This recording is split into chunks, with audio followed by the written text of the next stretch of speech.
In Son Heung-min's final game as Tottenham Hotspur player and captain, he received a fantastic tribute and reception when he was substituted off the pitch. And this game was all about Son. But of course, it matters as well for Tottenham for pre-season, but it's really about Son in this game. So stay tuned to the very end to get my kind of outlook on the game. And I've dissected a few key things, your positives, your negatives, everything about it, from Maddison's injury to Son's goodbye, to everything we saw on the pitch. So stay tuned to the very end. But if you're new, please like and subscribe. Let's get straight into it. So it did end 1-1. People who didn't see it over in South Korea. Firstly, our goal, really good finish by Brendan Johnson, his first of pre-season. It's almost like, what's the word? You kind of like, you just put it in the corner. Very nice. Guided it in the corner. Yeah, it was a really neat goal, is I think the word from Johnson. But Danso stepped in, to win the ball off of Newcastle for the goal, and that's really good. Stepping into midfield, winning the ball back. It was that turnover, that transition. We were really vulnerable under Ange Postecoglou last season from transitions. This year, we're not as vulnerable by the scenes of things in pre-season so far. Can't go off everything, of course, in pre-season. And we look like we're taking advantage of the transitions, which is quite exciting. So that was really positive for our goal. Onto the slightly, I don't want to call it negatives, but kind of constructive criticism, if you like. Davies was caught too often at the left-hand side of Son and Davies, where we were a little bit vulnerable, and Davies tried to step out a couple of times to help him. Might not necessarily been him, but it was his side where there were gaps.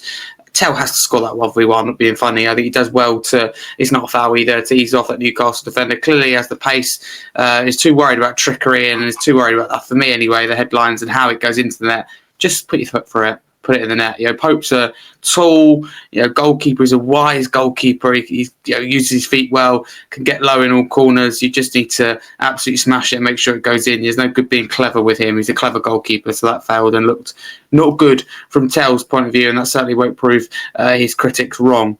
Joelinton's height in this game was a bit of a challenge for Tottenham. There's one time I think he got up and above Porro, understandably, and headed it just wide. There's another time where I think we did eventually head it away, but it was acting like a striker for Newcastle in this game. Every time the ball went out wide, he was in the box from midfield. Obviously, former striker, people don't know now, plays in that midfield three for Newcastle. Back to the positives, though. I thought Kinski is very good on the ball. I thought his distribution was excellent at times. So, no, I was impressed with him from that point of view. Get on to a little bit I'm concerned about with him in a little bit. And it was a really good Newcastle goal, to be fair. That equaliser coming through Harvey Barnes. It's very good from him. I wouldn't say it's Porro's fault. I think Porro does very well to kind of shut it off, and we'll think he's done enough. Of course, he could probably always do a little bit more, but that is purely Harvey Barnes and nothing else. Maybe Kinski will be a little bit disappointed to be beat on his near post. His starting position isn't fantastic, but we're probably nitpicking here. I think it's a really good goal from Harvey Barnes. Typical Barnes goal, cut inside, wonder of a left foot. So fantastic goal. Newcastle looked very dangerous in this game. From the highlights anyway, they looked like the better team. But first half, we looked better. Newcastle seemed to grow into it a little bit more, and us maybe rely a little bit more on defending. I think that's why we saw a lot of substitutions in the second half. Defensive line, though, I thought were really good. We mentioned Davies, how there was gaps there at times in particular in that first half. But second half, I thought we played offside really well. There's one time I think Gordon scored that right.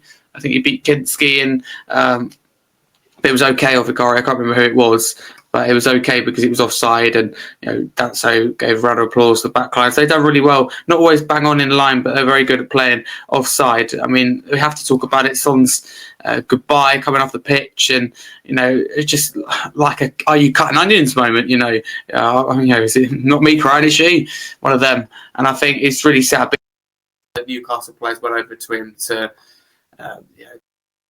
Tells you a lot about the person that Son is. We're talking about an incredible person and an incredible player. A Tottenham Hotspur legend who's given everything, a decade at this club.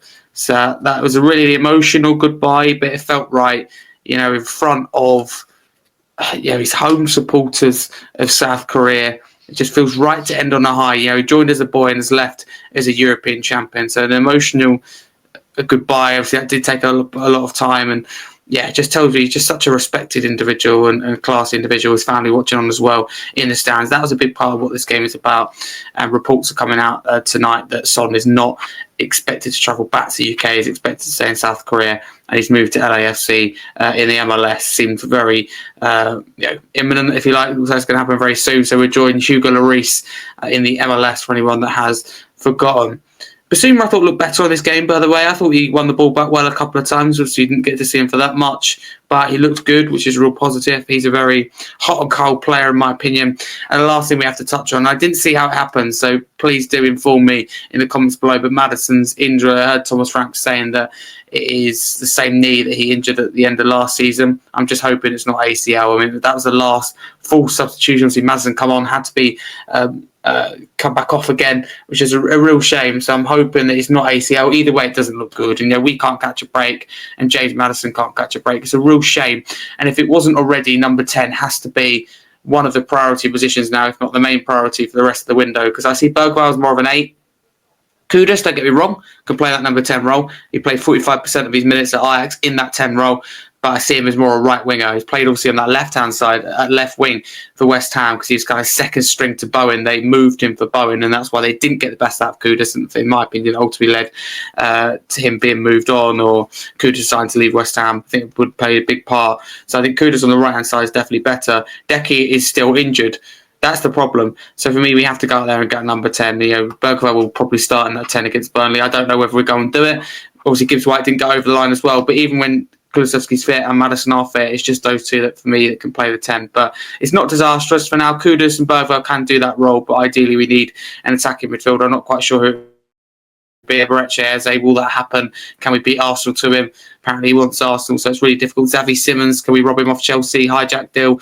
Again, we're talking risky stuff, and it's unlikely to happen. But no, those are my thoughts. But an emotional guy, goodbye, Shin-Min Son. Feels surreal. I've never seen a Tottenham side without Shin-Min Son being a Tottenham player. I've seen him not involved, FA Cup games, etc. And when he's gone through short periods of injury, which not often because he keeps himself fit. He's good at that.